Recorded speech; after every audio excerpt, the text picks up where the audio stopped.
इस वीडियो में कक्षा 10 विषय गणित पाठ 1 वास्तविक संख्याएं जो रियल नंबर्स हैं और एक्सरसाइज 1.1। इस एक्सरसाइज में कुल 5 प्रश्न हैं। 5 के 5 प्रश्न हल करेंगे। इसका पहला प्रश्न शुरू करते हैं। प्रश्न 1, निम्नलिखित संख्याओं का एचसीएफ ज्ञात करने के लिए यूक्लिड विभाजन एल्गोरिथम का प्रयोग कीजिए।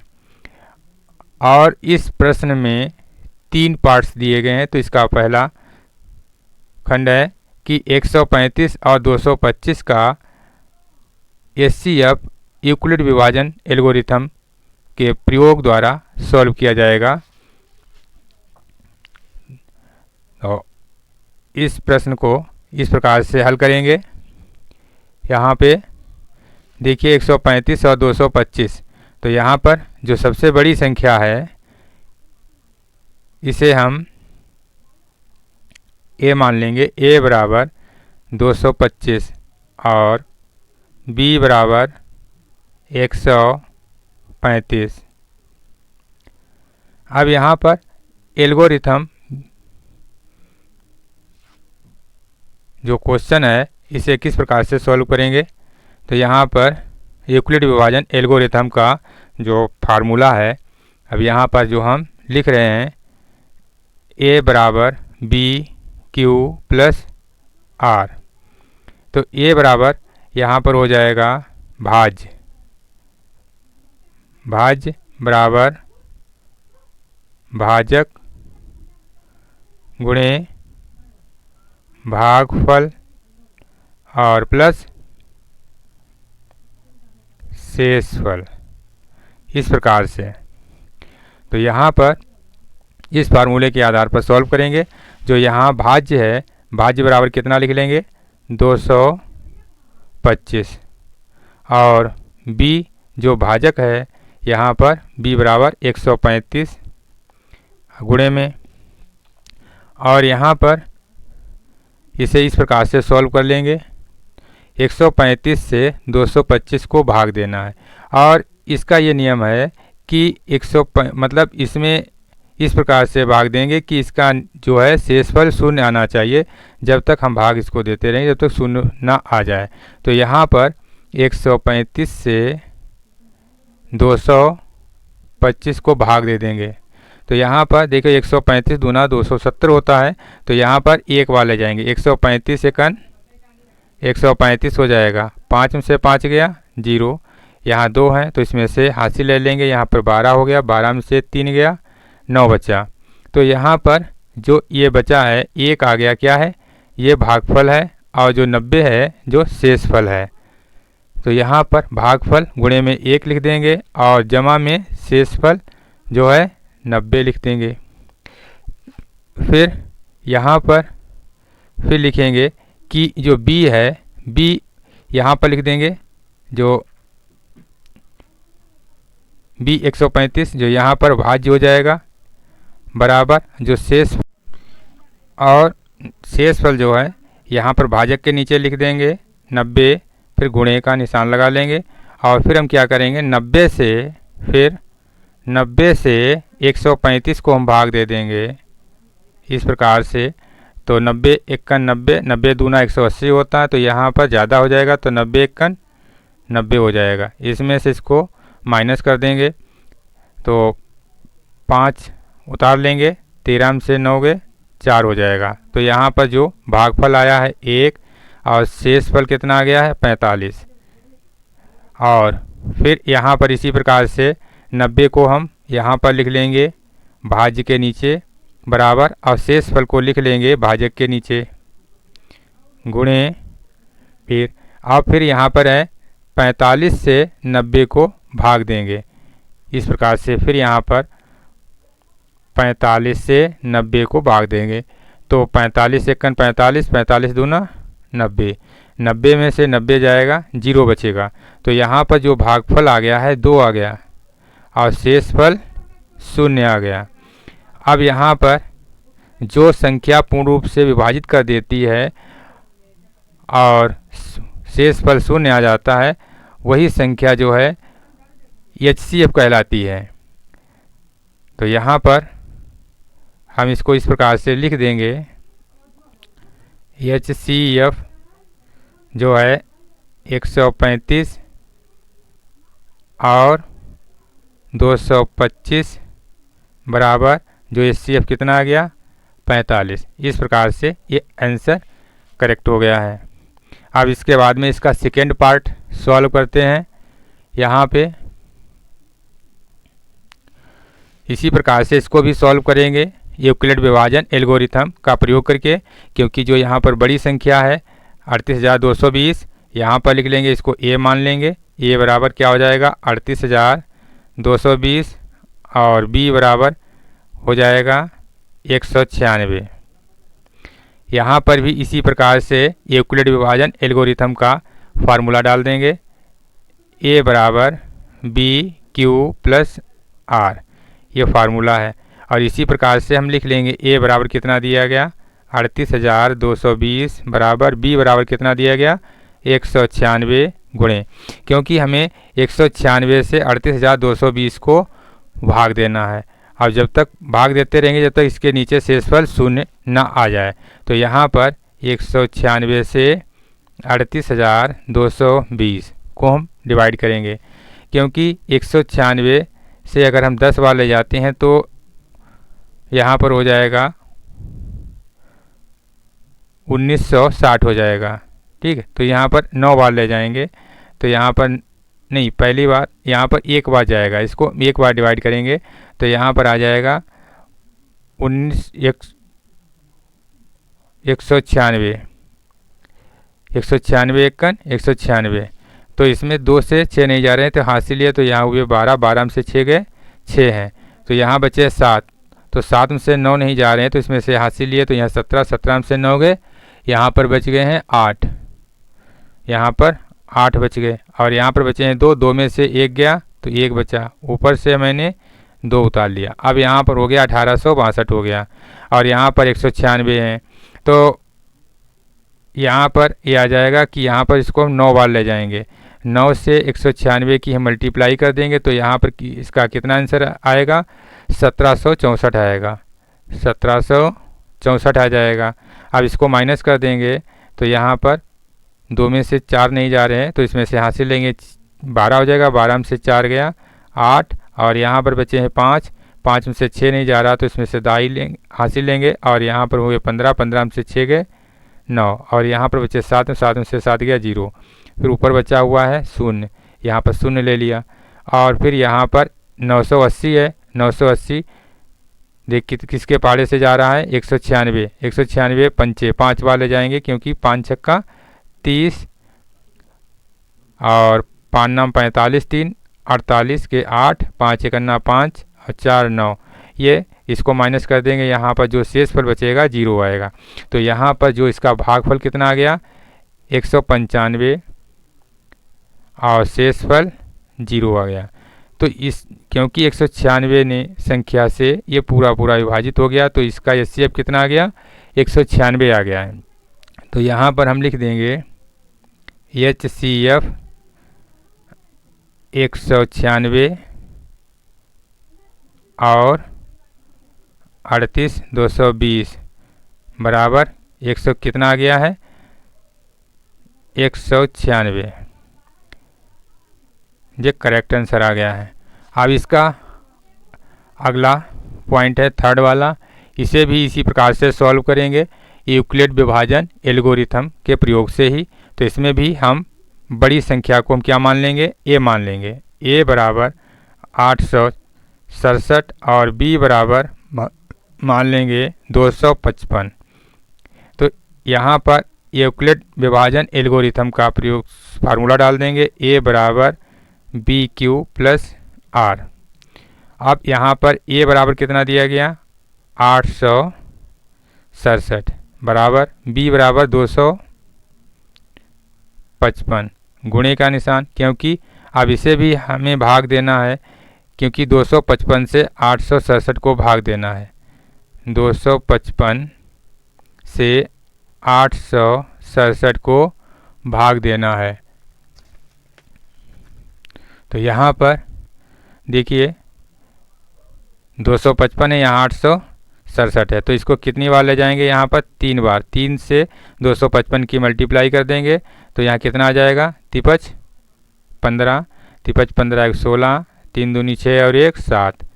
ठीक, और यहाँ पर इसमें इसको माइनस कर देंगे। 7 में से 5 गया 2 बचा, यहाँ पर 6 में से 6 गया 0, 8 में से 7 गया 1। तो यहाँ पर भागफल कितना आ गया 3 आ गया है और जमा में शेषफल 102 है। फिर यहाँ पर जो 255 है इसको हम ये मान लेंगे, यहाँ पर लिख लेंगे 255 बराबर जो शेषफल बचा है 102, और फिर 102 से 255 को हम भाग देंगे। तो यहाँ पर 102 से 255 को हम भाग दे देंगे तो यहाँ पर इसको 102 दूना 2 बार जाएगा तो यहाँ पर आ जाएगा 204। तो 5 में से 4 गया 1 बचा, ये 5 उतार लिए तो यहाँ पर भागफल कितना आ गया 2 आ गया और शेषफल कितना आ गया 51 आ गया। अब 102 है यहाँ पर लिख लेंगे भाज्य के नीचे ये बराबर, और शेषफल को भाजक की जगह पर लिख लेंगे और गुणे में। अब यहाँ पर 51 से 102 को हम भाग देंगे। 102 को 51 दूना 102, तो इसको माइनस कर देंगे तो क्या बचेगा 0। तो यहाँ पर ये भी 2 बार जा रहा है और प्लस शेषफल क्या बचा 0।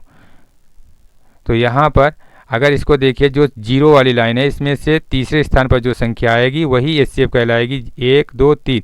तो ऐसे जो भी है जो संख्या पूर्ण रूप से विभाजित कर देती है उसी को हम क्या कहते हैं एचसीएफ कहते हैं। तो यहाँ पर लिख देंगे एचसीएफ जो है 867 और 255 बराबर 51। ये करेक्ट आंसर आ गया, ये एचसीएफ ज्ञात हो गया है। प्रश्न संख्या 2, दर्शाइए कि कोई भी धनात्मक विषम पूर्णांक 6q + 1 या 6q + 3 या 6q + 5 के रूप का होता है जहां q कोई पूर्णांक है। तो इसे किस प्रकार से ज्ञात करना है, तो हम यहाँ पर लिख लेंगे हल लिख लिया। तो यहाँ पर देखिए माना a धनात्मक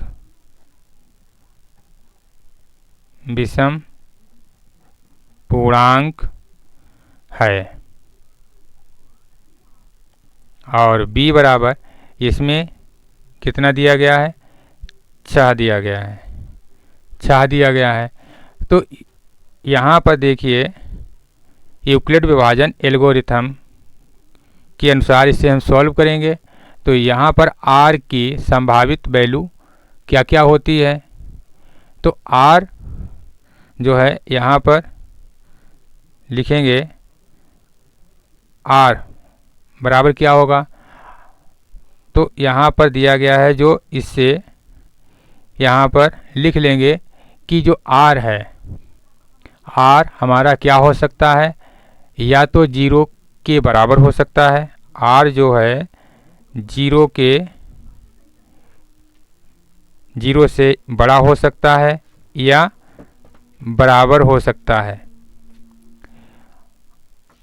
और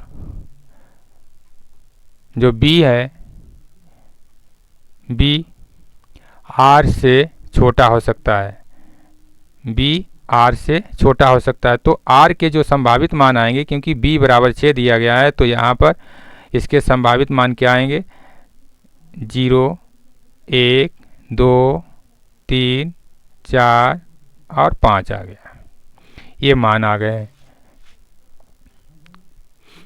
अब यहाँ पर r बराबर हम लिख लेंगे इसका यूक्लिड विभाजन एल्गोरिथम में किस प्रकार से इसको किस रूप में लिख सकते हैं, a बराबर b q + r।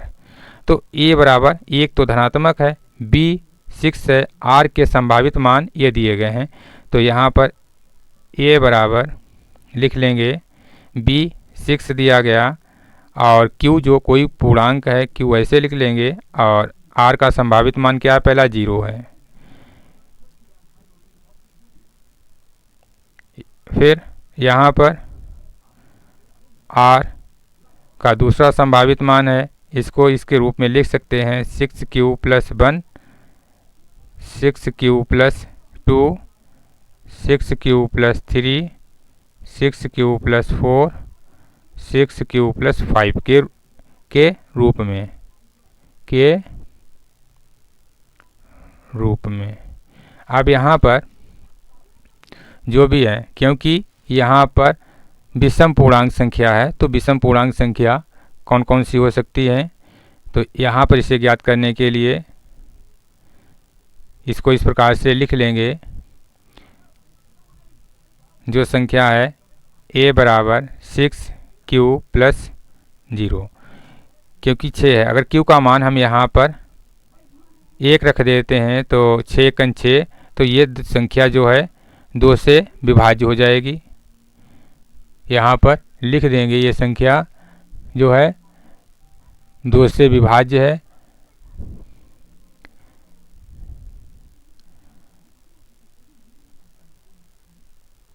जो 2 से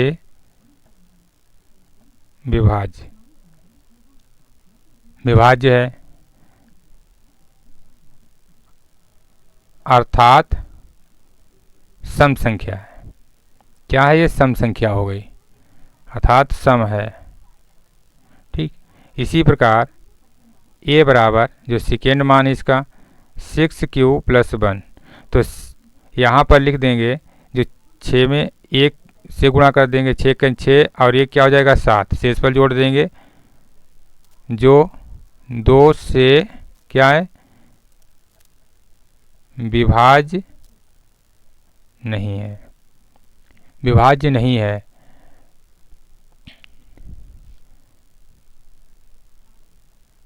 इसी प्रकार a बराबर 6Q + 2, अब इसका मान हम यहाँ पर रखेंगे तो 6 में अगर मैंने इसको 2 से गुणा कर दिया, 6 दूनी 12, 2 14, जो 2 से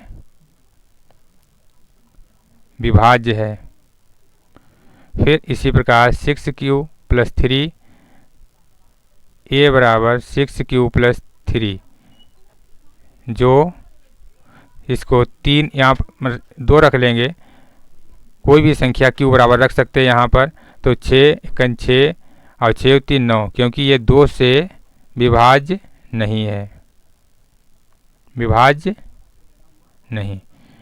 फिर इसी प्रकार 6Q + 4, a बराबर 6Q + 4, जो यहाँ पर भी कोई भी संख्या q बराबर रख सकते हैं, इसकी मल्टीप्लाई करा सकते हैं। 6 × 6, 6 में 4 जोड़ देंगे, 6 4 10, जो 2 से क्या हो जाएगा, विभाज्य हो जाएगा, विभाज्य है। और इसका लास्ट संख्या है a बराबर 6Q + 5, इसमें भी चाहे q बराबर 3 रख लीजिए, 6 3 18, 18 5 23 हो गया, जो 2 से विभाज्य नहीं है, 2 से विभाज्य नहीं है। अब यहाँ पर जो विषम, ये सम धनात्मक पूर्णांक और विषम धन पूर्णांक कौन कौन से हैं, यहाँ पर इसको हम इस प्रकार से लिख लेंगे, सम धन पूर्णांक। जो सम है, जो विभाज्य हैं, जो 2 से विभाज्य संख्याएं हैं, वो हमारी सम संख्याएं हैं।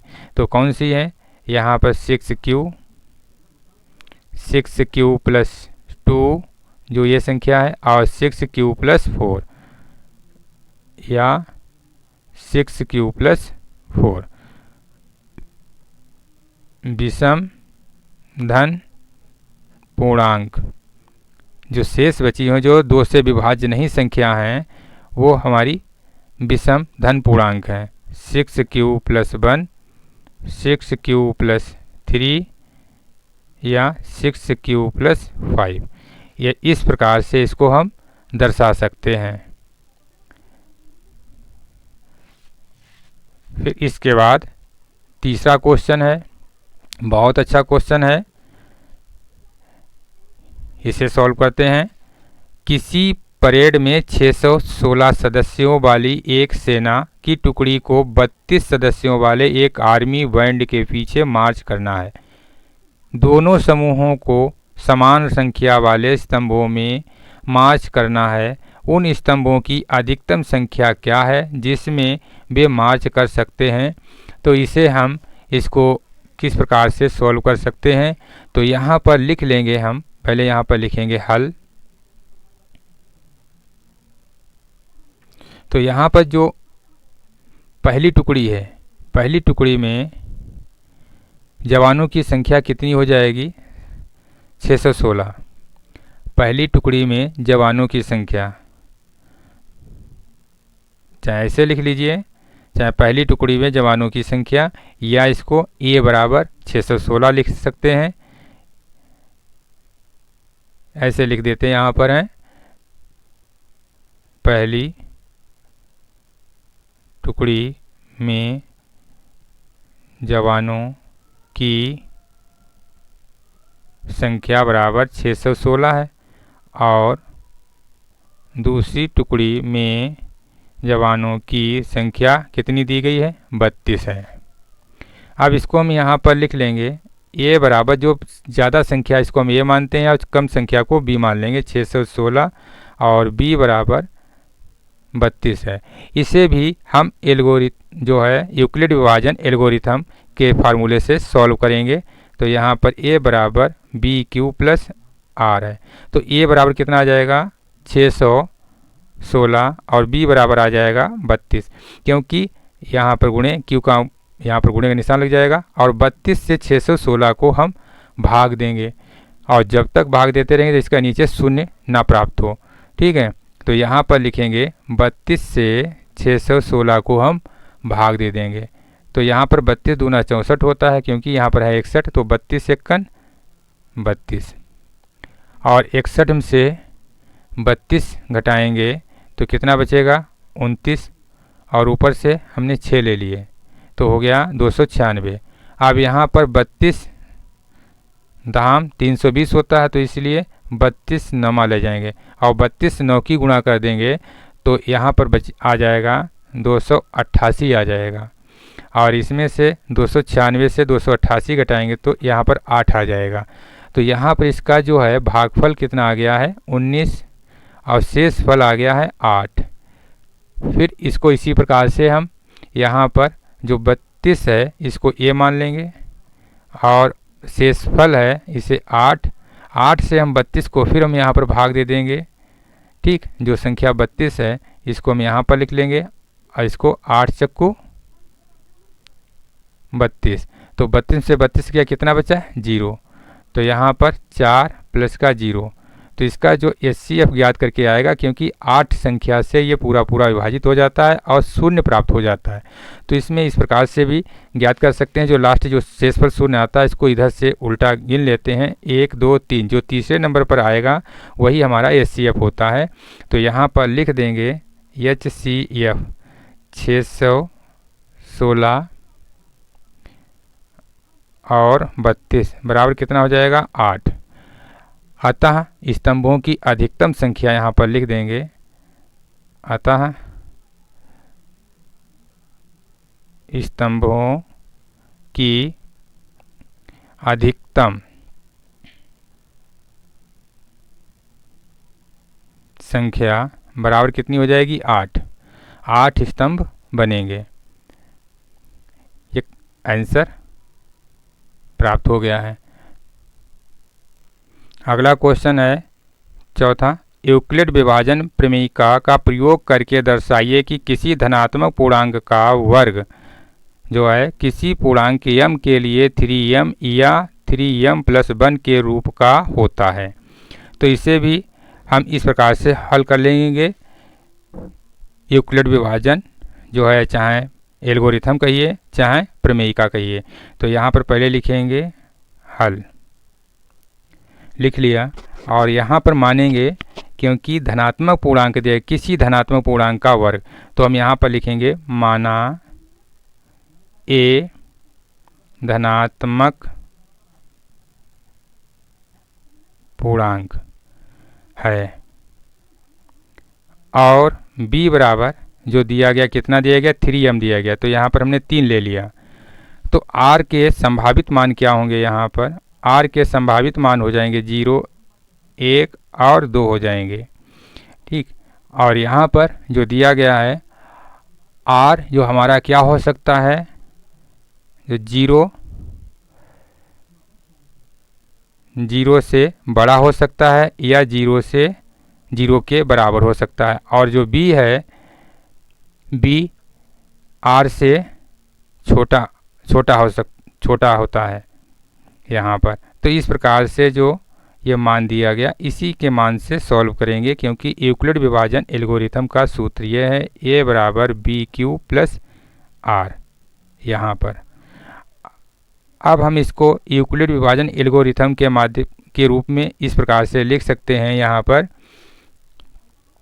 तो यहाँ पर लिखेंगे a बराबर 3, q क्या है, q हमारा एक पूर्णांक है, तो q लिख लिया, और r का पहला मान है 0, और फिर इसका दूसरा लिखेंगे 3q प्लस क्या आ जाएगा 1, और इसका तीसरा मान हो जाएगा 3q प्लस 2। इस प्रकार से अब हम इसको हल करेंगे। तो यहाँ पर इसका पहला मान यहाँ पर लिखेंगे a बराबर 3q प्लस 0। कहा गया है कि धनात्मक पूर्णांक का वर्ग करना है मुझे, तो यहाँ पर लिख देंगे, इसको इस प्रकार से लिख लेंगे, यहाँ पर लिख देंगे, चूँकि दोनों पक्षों का वर्ग करने पर, तो इसके दोनों पक्ष क्या हैं, इधर ये a स्क्वायर हो जाएगा और इधर यहाँ पर ये a 3q प्लस 0 का होल स्क्वायर। तो यहाँ पर क्या हो जाएगा, 0 का वर्ग 0 रहेगा, तो यहाँ पर 3q का वर्ग हो जाएगा, 3 3 9 q स्क्वायर हो जाएगा, 9 q स्क्वायर हो जाएगा। और 9 किसके पहाड़े में आता है, जो इसका उभयनिष्ठ गुणनखंड क्या है, इसका उभयनिष्ठ गुणनखंड होगा 3 3 9 और q स्क्वायर हो जाएगा। इसलिए 3q स्क्वायर बराबर क्या हो जाएगा, इसको हम मान लेंगे m मान लेंगे, इसके बराबर में क्या हो जाएगा m मान लेंगे, तो यहाँ पर लिख देंगे 3m। देखिए एक संभावित मान आपका प्राप्त हो गया। इसी प्रकार से इसका सेकेंड मान हम हल करेंगे। यहाँ पे फिर लिखेंगे a बराबर 3q प्लस 1, इसे भी यहाँ पर लिख देंगे, चूँकि दोनों पक्षों का वर्ग करने पर, जब हम दोनों पक्षों का वर्ग करेंगे तो इसके ऊपर स्क्वायर लग जाएगा। और यहाँ पर ये आ गया है 3q प्लस 1 का होल स्क्वायर, तो यहाँ पर फार्मूला ये पड़ जाएगा a प्लस b का होल स्क्वायर बराबर होता है a square plus 2ab plus b square. और हम इस फार्मूले के माध्यम से इसको सॉल्व कर लेंगे। तो यहाँ पर a स्क्वायर बराबर ये बराबर हो जाएगा 3q का होल स्क्वायर प्लस ये 2 लिख लेंगे, a बराबर गुणे में 3q और गुणे में b बराबर 1 और प्लस 1 का होल स्क्वायर हो जाएगा। अब यहाँ पर आ जाएगा 3 का वर्ग कितना हो जाएगा, 3 3 9 q स्क्वायर। अब इसकी मल्टीप्लाई कर देंगे, 2 3 6 1 6 प्लस के 6q प्लस के 1 का वर्ग 1 आ गया। अब जो यहाँ पर जो संख्या है 9q प्लस 6q, ये इसका उभयनिष्ठ गुणनखंड क्या हो जाएगा, यहाँ पर इसका उभयनिष्ठ गुणनखंड हो जाएगा 3 ले लेंगे, 3 3 के पहाड़े से दोनों पद कट जाएंगे, तो 3 3 9q स्क्वायर, 3 दूनी 6q और प्लस में 1 आ जाएगा। यहाँ पर लिखेंगे जहाँ 3q स्क्वायर प्लस 2q बराबर क्या हो जाएगा, इसके बराबर में कितना मान लेंगे, m हो जाएगा।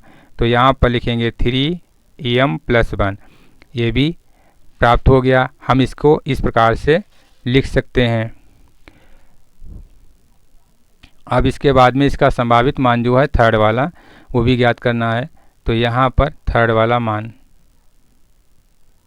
यहाँ पर लिखेंगे a बराबर 3q प्लस 2।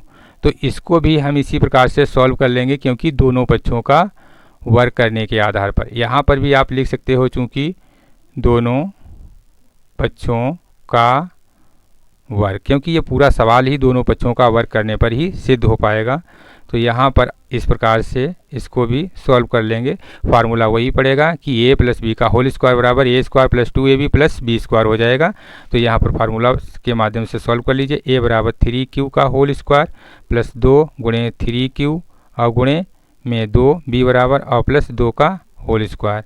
तो 3 का वर्ग कितना आ जाएगा, 3 तियाँ 9q स्क्वायर प्लस 3 दूनी 6 दूनी 12q और प्लस 2 का वर्ग 4। और इसको हम 4 को इस प्रकार से लिख सकते हैं। तो सॉल्व करने में मुझे इसका उभयनिष्ठ गुणनखंड ज्ञात करने में आसानी हो जाएगी। तो यहाँ पर 9q स्क्वायर प्लस के 12q और प्लस के 3 प्लस 1। तो यहाँ पर 3 प्लस 1 हो जाएगा क्योंकि यहाँ से यहाँ तक इसमें उभयनिष्ठ गुणनखंड ज्ञात करना है। इसमें उभयनिष्ठ गुणनखंड जो मिल रहा है तो 3 आ रहा है, 3 तियाँ 9q स्क्वायर प्लस 3 चक्कू 12q प्लस के 3 इक्कन 3 और प्लस के 1। तो यहाँ पर लिख लेंगे, इसलिए 3q स्क्वायर प्लस के 4q प्लस के 1 बराबर क्या मान लेंगे, m। इसके बराबर में क्या हो जाएगा, यहाँ से यहाँ तक m मान लेंगे तो 3m प्लस 1। तो इस प्रकार से ये क्वेश्चन सॉल्व हो गया है और इसका वर्ग ज्ञात हो गया है।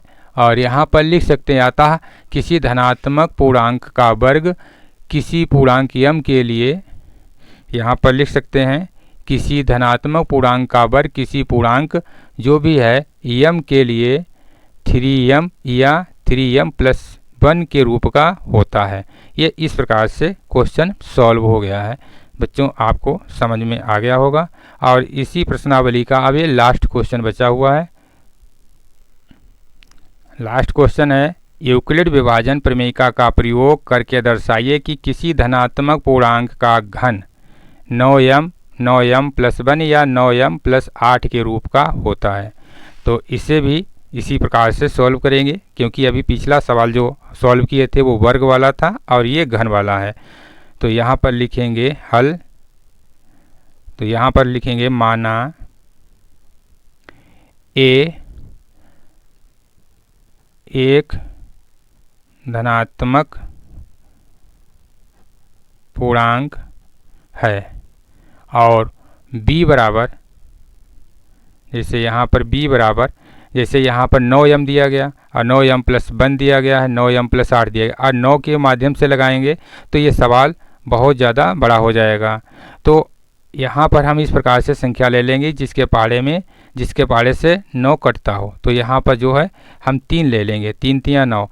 तो 3 लेने पर ये सवाल और छोटा हो जाएगा और सॉल्व करने में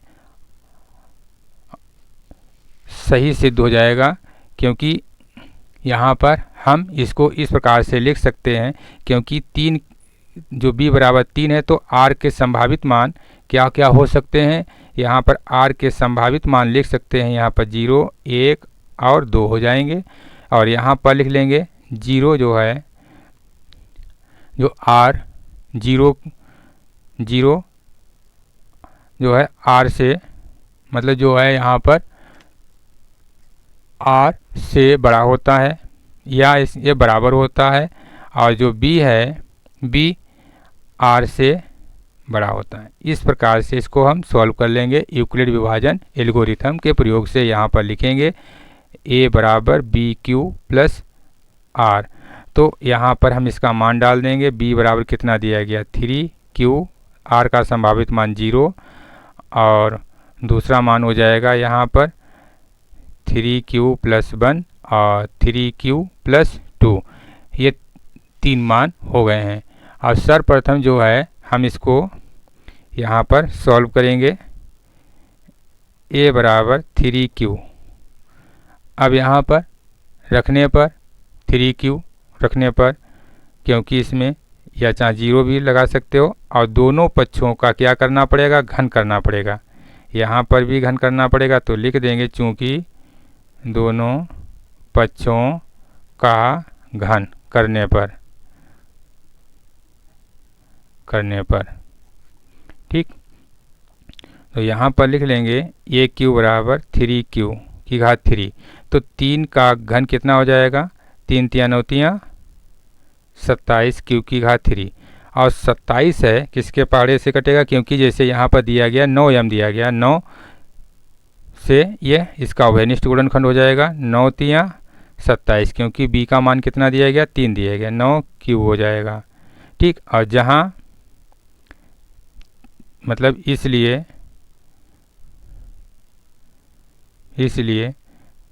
जहाँ 3q की घात 3 बराबर क्या हो जाएगा, m हो जाएगा। इसके बराबर में क्या मान लेंगे, m हो जाएगा। तो ये 9m आ गया है। तो यहाँ पर जो हमारा एक संभावित मान निकल आया घन के माध्यम से 9m प्राप्त हो गया। अब इसके बाद में हम दूसरा मान यहाँ पर निकालेंगे जो दिया गया है 3q + 1। a बराबर 3q + 1 जो है रखने पर, तो यहाँ पर भी लिखेंगे चूँकि दोनों पक्षों का घन करने पर तो यहाँ पर इस प्रकार से हम लिख देंगे। तो यहाँ पर दोनों पक्षों का हम घन कर देंगे। तो इसका घन मतलब यहाँ पर a + b का होल क्यूब बराबर क्या सूत्र होता है, यहाँ पर a³ + 3ab a + b और प्लस b³। इस फार्मूले के आधार पर हम इसको सॉल्व कर लेंगे। तो यहाँ पर a बराबर कितना दिया गया, 3q + 3 लिख लेंगे। a बराबर गुणे में जाएगा 3q, गुणे में जाएगा b और फिर 3q + 1 और प्लस 1 का होल क्यूब। तो यहाँ पर आ जाएगा 3 का घन हो जाएगा 27q की घात 3, 3 तिया 9 एकन प्लस 9q और 3q + 1, 1 का घन 1 आएगा। अब हम इस ब्रैकेट को खोल देंगे, इसकी इससे मल्टीप्लाई कर देंगे और इसकी इससे मल्टीप्लाई कर देंगे। तो यहाँ पर आ जाएगा 27q की घात 3 प्लस 9 तिया 27q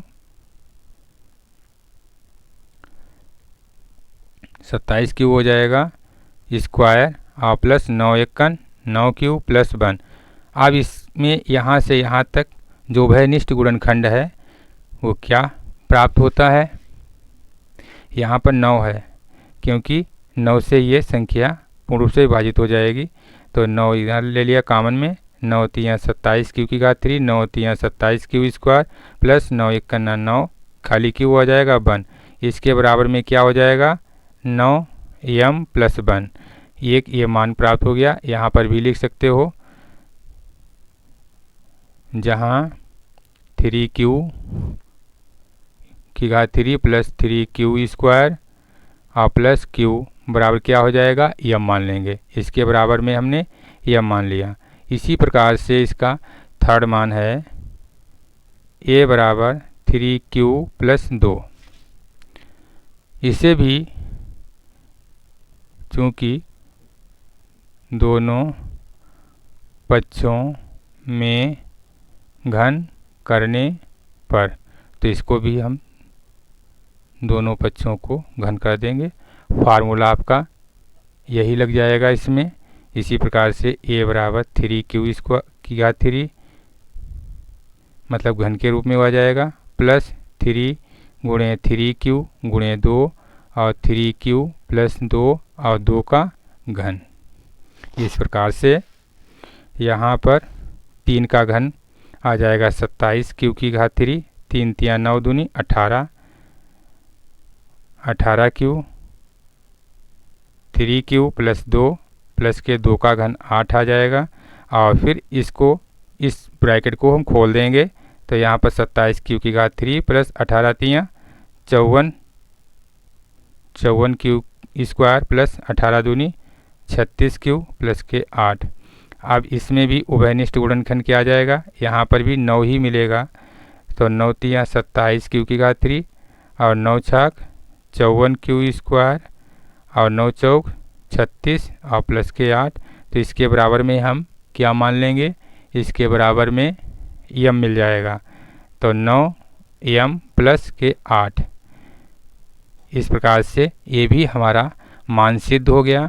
तो यहाँ पर हम लिख सकते हैं किसी धनात्मक पूर्णांक का घन, किसी धनात्मक पूर्णांक का घन 9 मतलब m के लिए 9m या 9m प्लस 1 या 9m प्लस 8 के रूप का होता है। ये तीनों मान बच्चों निकल करके आ गए हैं। इस प्रकार से ये क्वेश्चन सॉल्व हो गया है।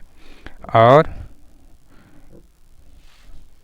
आप लोगों से रिक्वेस्ट है कि आप लोग इस वीडियो को ज़्यादा से ज़्यादा शेयर करें, लाइक करें और चैनल पर नए हैं तो चैनल को सब्सक्राइब कर लें।